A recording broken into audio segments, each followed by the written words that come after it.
Mari, essas perguntas foram feitas, como eu falei, pelo pessoal que assistiu o primeiro vídeo.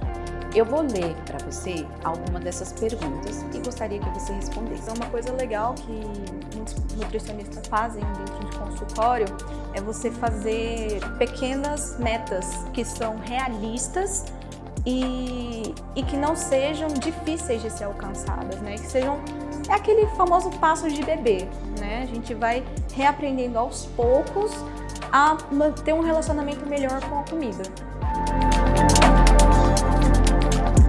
Então, a gente tem que lembrar sempre que existe aquilo que não traz sofrimento, então não é uma patologia, não é um transtorno, e aquilo que traz o sofrimento. Na psiquiatria, sempre todos os diagnósticos são relacionados ao sofrimento. Se a pessoa tem alguma coisa, mas aquilo não traz sofrimento para ela, não tem doença, não tem transtorno. Então, acho que em todo o resto, nessa questão aí da obesidade também, a gente pode considerar dessa forma.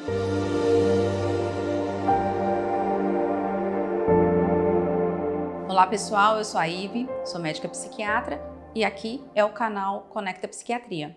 Nesse segundo episódio, a gente vai continuar com transtornos alimentares. E eu trouxe para vocês uma pessoa muito legal, é a Mariana Palhão. Ela é nutricionista e ela vai conversar com a gente sobre essa parte da nutrição, que é muito importante no transtorno alimentar. Mariana, ela é formada em nutrição e está fazendo mestrado na USP de Ribeirão Preto, onde ela atende crianças e adolescentes com transtornos alimentares e diabetes. Mariana, prazer tê-la aqui com a gente. Gostaria de estar te agradecendo desde agora a sua presença e falar com você que estamos muito felizes porque você vai poder nos dar uma orientação muito legal sobre esse transtorno. Você vai jogar um facho de luz sobre a nutrição, sobre o transtorno alimentar que causa muito sofrimento, né, Mariana? Conta um pouquinho pra gente sobre a sua experiência em relação a isso. Eu queria te perguntar, antes de tudo, para você me falar sobre a questão da nutrição desde quando existe o bebê, que ele nasce e vai ser nutrido pela mãe no seio materno ou na mamadeira, não importa. Mas a nutrição, ela está presente desde quando o bebê sai da barriga da mãe. Então, nutrir vem do latim e essa palavra está falando sobre gotejamento, que está relacionado com esse processo de amamentação. Fala pra gente um pouquinho sobre isso, Mariana, sobre essa origem dessa palavra e sobre nutrição, mas não no sentido teórico. Fala pra gente no sentido prático. O que é a nutrição? Muito obrigada, viu, doutora Ive? Foi um prazer estar aqui com você. Muito obrigada pelo convite. Prazer todo nosso. Respondendo a sua pergunta, como você mesmo disse, a palavra nutrir vem da palavra europeia nutrire, né? Que significa realmente o gotejar, né? A criança está lá no ventre, ela está sendo nutrida pela placenta, pelo sangue da mãe, pelos nutrientes que vêm dela. A hora que ele sai, que ele nasce, ele precisa do alimento, né?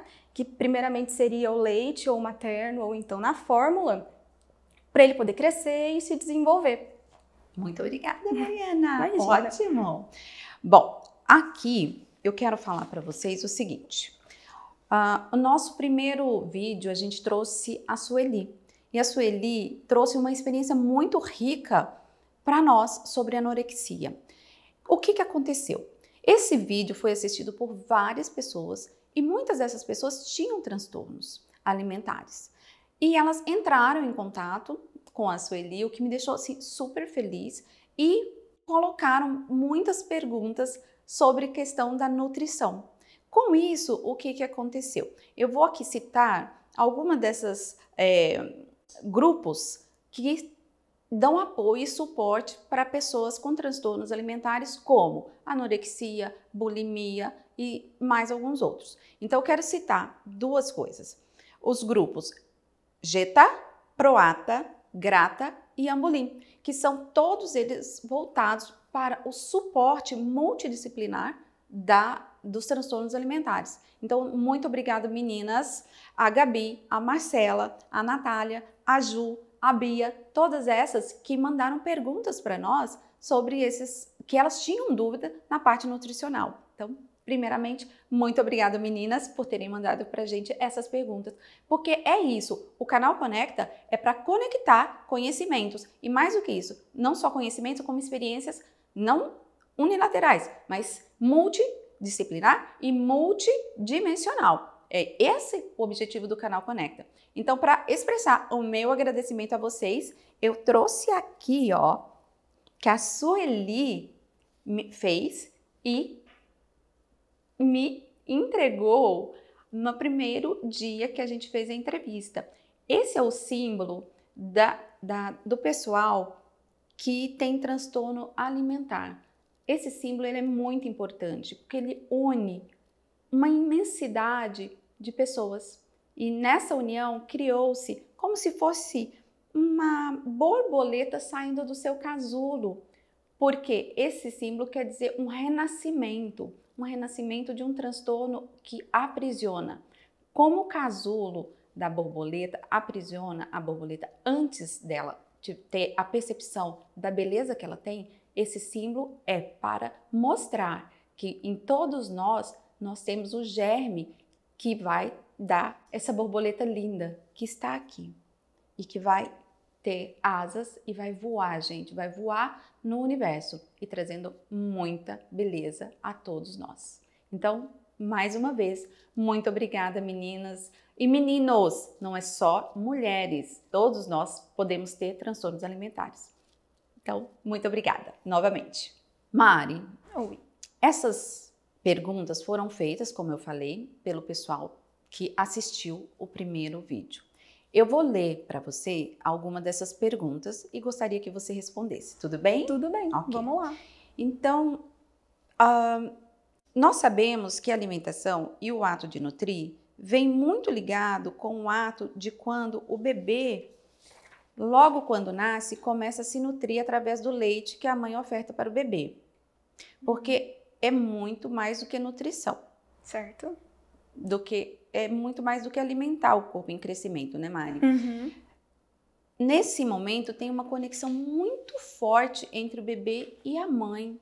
Você saberia me falar alguma coisa sobre isso? Então, doutora Ivy, o importante dessa conexão é porque a gente tem a gestação extracorpórea, né? Que é a gestação fora do corpo, que são os primeiros 3 meses do bebê.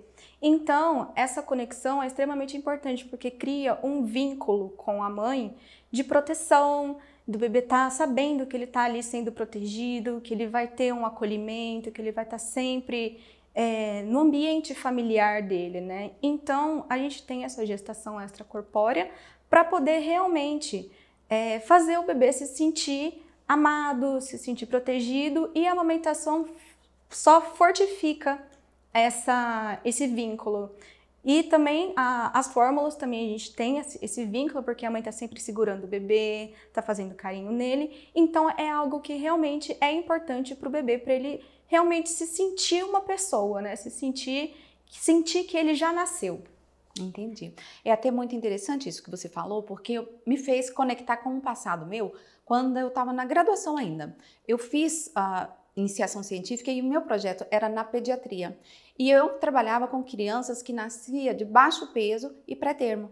Então eu trabalhava lá na UTI dessas crianças que estavam ali, e o projeto era a mãe canguru, que era exatamente elas, mesmo elas não podendo dar o peito para aquelas crianças, era coletado da mama delas aquele leite, ou às vezes até mesmo em fórmula, e elas mesmo iam na UTI e alimentavam o próprio bebê delas. O que a gente descobriu? Que essas crianças, por causa desse afeto, esse vínculo, elas cresciam mais. Elas tinham um melhor, vamos dizer assim, elas não estavam só nutrindo com leite, elas estavam nutrindo com afeto, com amor. Elas cresciam muito mais, elas tinham um melhor desenvolvimento do que aquelas crianças que estavam ali e que não tinham contato com os pais. Então, justamente colocando aí o tanto que é importante a questão do afeto e do desenvolvimento emocional da criança ligado juntamente com a nutrição do corpo físico.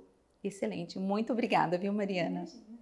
Eu acho que seria bem interessante, Mariana, a gente conversar o seguinte, sobre a diferença entre anorexia, bulimia e a compulsão alimentar.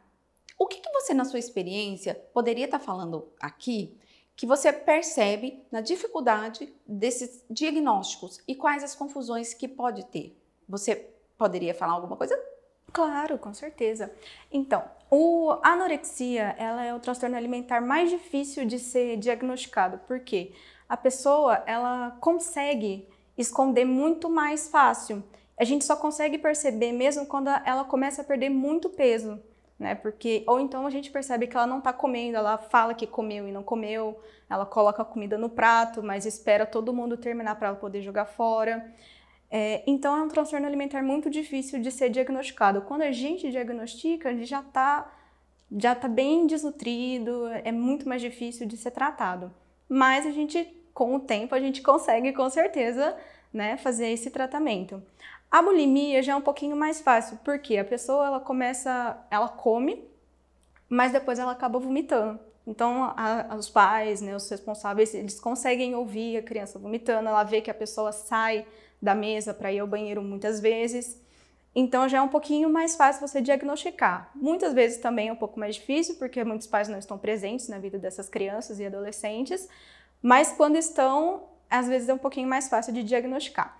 Já a compulsão, ela é uma vontade louca de comer qualquer coisa, né? Principalmente por doces, né? Tem muita gente que tem muita compulsão por doces. Só que é uma compulsão que a gente não controla. Você senta para comer e você come sem parar. Você sabe que tem que parar, mas você não consegue. Essa é a compulsão alimentar. Perfeito, maravilhoso. Eu acho que deu para entender bem. E eu acho que você me falou que você teve uma paciente que você tá até achando que ela tem uma anorexia, que ela fez alguma coisa aí que te deixou meio com a pulga atrás da orelha. Você quer dar uma contadinha pra gente sobre isso? Ah, sim. Então, no meu mestrado eu trabalho com crianças e adolescentes que têm diabetes tipo 1 e eu faço a relação disso com os transtornos alimentares. Então, eu aplico um questionário e nele são os questionários de bulimia e anorexia para saber o grau, se eles têm alguma coisa de prevalência, né, a ter esse tipo de doença. Então, eu peguei uma paciente que ela era, na verdade, não era anorexia, né? Ela era bem gordinha, ela tinha um alto peso, só que ela estava muito envergonhada de fazer, porque a mãe estava do lado. Então, eu pedi para a mãe se retirar da sala, né, para deixar a filha dela mais à vontade, e ela começou a responder. Todas as respostas que ela deu, que eu estava observando, indicava uma tendência a ter esse transtorno alimentar, que a gente chama, que é a bulimia associada com diabetes, que a gente chama de diabulimia, que é específica do diabetes tipo 1, que é quando a criança e o adolescente, eles omitem o uso da insulina, ou então eles não usam a insulina para poder perder peso, né? Porque, não sei se você sabe, mas a hiperglicemia, a glicemia alta, faz com que a pessoa perca peso, né? Sim. Ela entra em estado de catabolismo. E isso é uma perda de peso extremamente perigosa. Por isso que é preciso ser diagnosticado cedo para a gente poder tratar o quanto antes. Perfeito, muito bom, muito obrigada. Vamos lá, mais uma pergunta aqui que foram feitas para o nutricionista. Como ele encara o transtorno alimentar? Então, Ivy, o transtorno alimentar, ele, para nós nutricionistas, é um desafio muito grande, porque a gente sabe que são tipos de transtornos alimentares iguais, porém as pessoas são diferentes. Então a gente encara como se fosse um grande desafio e é extremamente complexo. Primeira coisa que a gente pensa é assim, já está fazendo um tratamento psicológico, um tratamento psiquiátrico, porque se não tiver é importante começar. Porque os transtornos alimentares, eles são tratados em equipe multidisciplinar. Então, não existe um tratamento de um profissional só. São sempre de vários profissionais para fazer com que esse paciente, ele realmente melhore e ele melhore a relação dele com a comida. Independente do transtorno alimentar, a gente sabe que o problema é a comida, né? Que ele não tem uma boa relação com ela. Então é importante a gente fazer esse vínculo com todos esses profissionais para a gente ter um sucesso no tratamento. Ótimo. Inclusive, eu até observo, na minha prática mesmo, que tirando, assim, esses grupos maiores nos hospitais e escolas, é difícil os profissionais trabalhar em equipe. Cada um no seu consultório, fazendo a sua parte e assim, e não tem essa conversa, não é algo assim comum. Eu, normalmente, não é comigo, não funciona dessa forma. Eu adoro o trabalho multidisciplinar. E com isso, o que eu faço? Normalmente, eu estou sempre conversando com um, com o outro, mandando para um profissional, mandando para outro, porque eu acho que, assim, o ser humano, ele é multifacetado, ele é muito complexo. E o ser humano que precisa da saúde mental, que não é o slogan saúde mental, ele precisa desse suporte que não é só, por exemplo, com o nutricionista, não é só com o psicólogo, não é só com o psiquiatra, não é só com o médico clínico geral, não é só com o fisioterapeuta, ele precisa dessa equipe inteira. Então, eu sempre busco estimular isso da multidisciplinaridade, mesmo no consultório, mesmo se você não tiver dentro de uma equipe, dentro de um hospital escola ou dentro de um hospital. Se você trabalhar também no consultório, é muito legal se você puder fazer isso, essa intermediação entre, vamos dizer assim, o saber científico em todas as áreas. Elas se, vamos dizer assim, elas se complementam. E é muito melhor para qualquer pessoa. Com certeza. Ótimo. Qual que é a diferença, uma outra pergunta, entre o tratamento da anorexia e bulimia no quesito nutricional? Então, no quesito nutricional, a gente tem umas particularidades de cada um. Ambos a gente vai trabalhar o relacionamento com a comida, né? Fazer com que a pessoa ela tenha um outro olhar para a comida, falando assim que a comida ela não vai te fazer mal, ela vai te fazer bem. Só que a diferença é que na anorexia a pessoa não come, na bulimia a pessoa come e vomita, né? Na anorexia a gente vai primeiramente fazer a restauração desse peso, a restauração do peso corporal. Por quê? Quando a pessoa está muito magra, né, que ela não come, ela está desnutrida e isso faz com que o metabolismo dela fique mais lento, ela perca massa muscular, ela perca gordura e pode ter muitos danos nos órgãos, né, principalmente os órgãos, né, o coração, os rins, e pode dar uma falência múltipla de órgãos. Já na bulimia, a gente vai tratar a parte da purgação, que é a parte que a pessoa vomita. Então, a gente vai tentar construir um relacionamento dela diferente para que ela aprenda a manter a comida dentro do corpo dela, explicando que a comida ela não é ruim, ela não vai te engordar se você tiver um plano alimentar com todas as calorias que você precisa. Ela não vai engordar você, ela só vai te nutrir, ela vai estar ali para servir de nutrição para manter o seu corpo funcionando. Perfeito. E aí eu vou trazer aqui de novo a história da Sueli, porque eu me lembro muito bem que eu fazia mini contratos com ela. Porque uma coisa é o saber profissional, uma coisa é você saber como lidar com aquele paciente, mas outra coisa é a gente lidar com o sofrimento que o paciente tem. Porque a comida ali, ela é quase como uma vilã para ela, e o espelho. Então ela fica entre a cruz e a espada, né? Ela sabe que ela tem, teoricamente, que ela tem que se alimentar. Existe uma cobrança também dos profissionais que estão seguindo, mas existe também a parte emocional que impede ela de fazer esse passo. Então esses contratos, esses mini contratos, eles são muito importantes, porque às vezes a pessoa também, a gente nunca pode deixar de esquecer, que ela pode ter um fator que vai levar que naquela semana ela esteja mais emocionalmente reativa e ela retorne a um comportamento bulímico ou a um comportamento onde ela não quer se alimentar. Mas depois, numa outra semana que ela está mais tranquila, menos estressada, ela já consegue se comprometer mais com o tratamento e seguir isso adiante. Então, acho que sempre é bom a gente trazer essa questão de que esses pequenos contratos, eles são, vamos dizer assim, eles não podem ser fixos, eles têm que ser dia a dia, semana a semana, mês a mês, ano a ano, serem revistos a cada vez mais para que a pessoa consiga lidar com todo esse crescimento, que não é só nutricional, mas é um crescimento emocional, um crescimento na questão sentimental também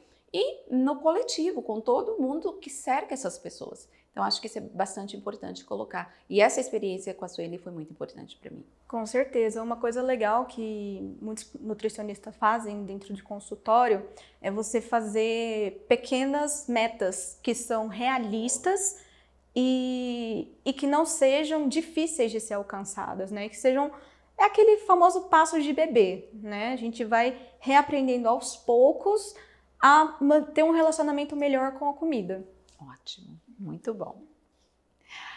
A outra pergunta que fizeram para mim foi: obesidade é um transtorno alimentar?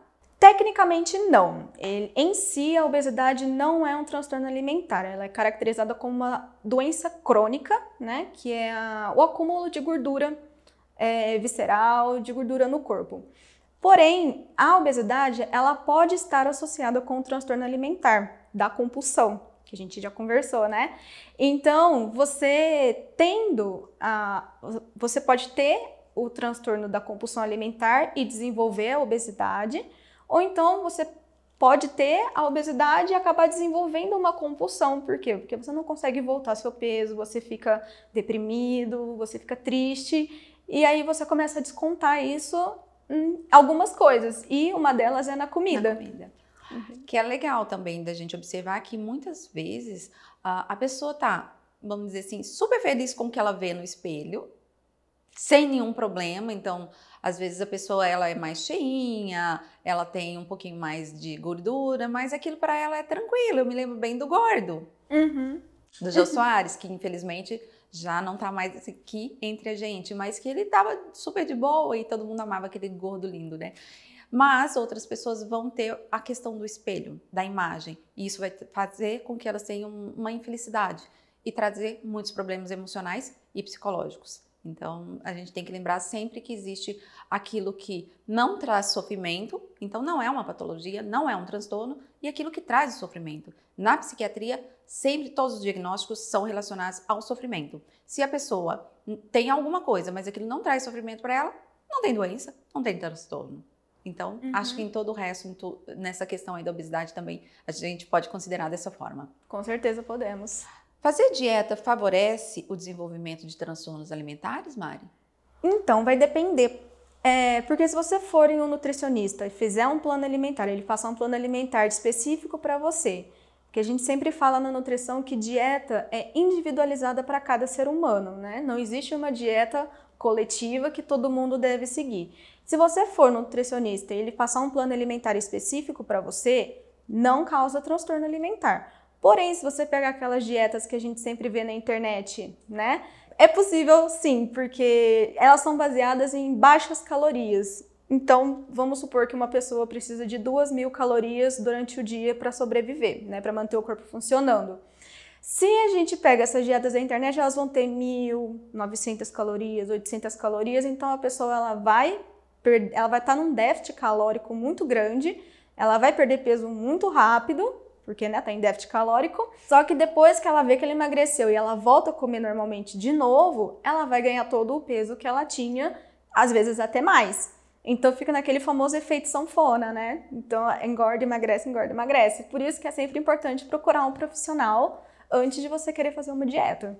Perfeito, maravilhoso.